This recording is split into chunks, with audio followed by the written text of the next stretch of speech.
পেটের সমস্যাটা এখন মোটামুটি সকলেরই। ম্যাডাম, হজম হচ্ছে না। হ্যালো, আমি doctor Masuda, MA multi speciality physio clinic, Kaliachak, Malda. আপনারা কি জানেন আমরা এই পেটের সমস্যায় কেন ভুগছি? আসলে কি হয়, আমরা অয়েলি ফুড মানে তেলে ভাজা খাবার খেতে অতিরিক্ত পরিমাণে ভালোবাসি। অনেক সময় আবার একসঙ্গে অনেক খাবার খেয়ে ফেলি। এতে কি হয়, মনে হয় যেন পেট ভার হয়ে গেল, গলা জ্বালা করে, অনেক সময় বুকও জ্বালা করে, বারবার ঢেকুরও ওঠে, কারো কারো আবার বমি পায়, অনেকে তো আবার কোষ্ঠকাঠিন্যতায় ভোগে।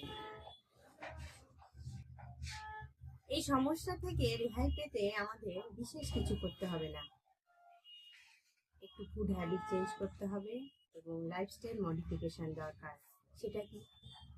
সেটা হচ্ছে অয়েলি ফুড মানে তেলে ভাজা খাবারগুলো এড়িয়ে চলুন।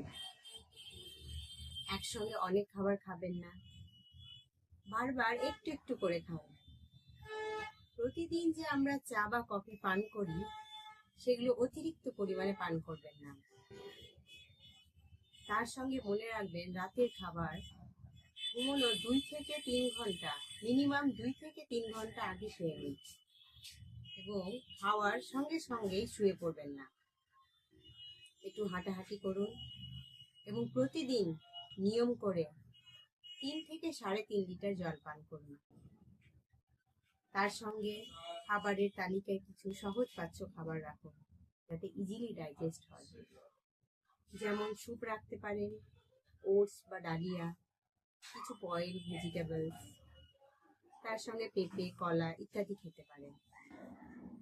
দেখবেন পেটের সমস্যা অনেকটাই কমে গেছে।